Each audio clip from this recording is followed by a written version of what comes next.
In today's video, I'm going to teach you how to add customers and balances in QuickBooks Desktop. First, open your QuickBooks company file so you're on the main home screen. Make sure you have the right company open and that you're signed in with sufficient permissions to add customers and make accounting changes. If you're updating opening balances, it's a good idea to know your start date and any carryover amounts from your prior system so everything ties out cleanly. Next, head to your customer list. In QuickBooks Desktop, you can get there by opening the Customer Center from the Customers menu or by clicking Customers on the home page. This is your hub for managing every customer profile, their contact information, and their accounts receivable activity. Keeping this list accurate will make invoicing, statements, and reports much easier down the road. Create a new customer by choosing New Customer. Enter a clear display name, along with company, billing, and shipping addresses, phone, and email.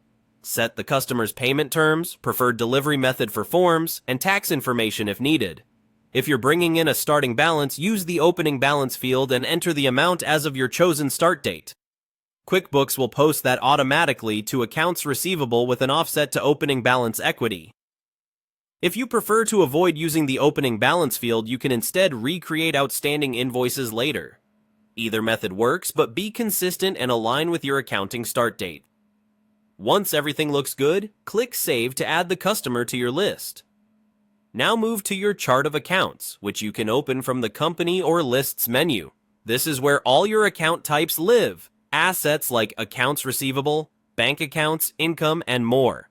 Before posting balances, it's important that the right accounts exist and are correctly classified so transactions hit the proper places in your books. If you need a new account, click New. Choose the correct account type, for example, accounts receivable for customer balances, an income account for sales, or an other current asset if you're tracking retainers or deposits. Give the account a clear name, and if you're establishing beginning balances for an account, enter the opening balance and date that match your starting point. Be careful here.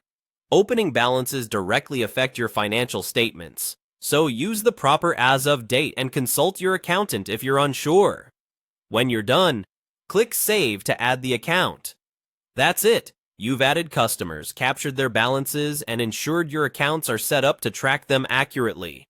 You can now view your new customers in the Customer Center and see the related accounts in the chart of accounts.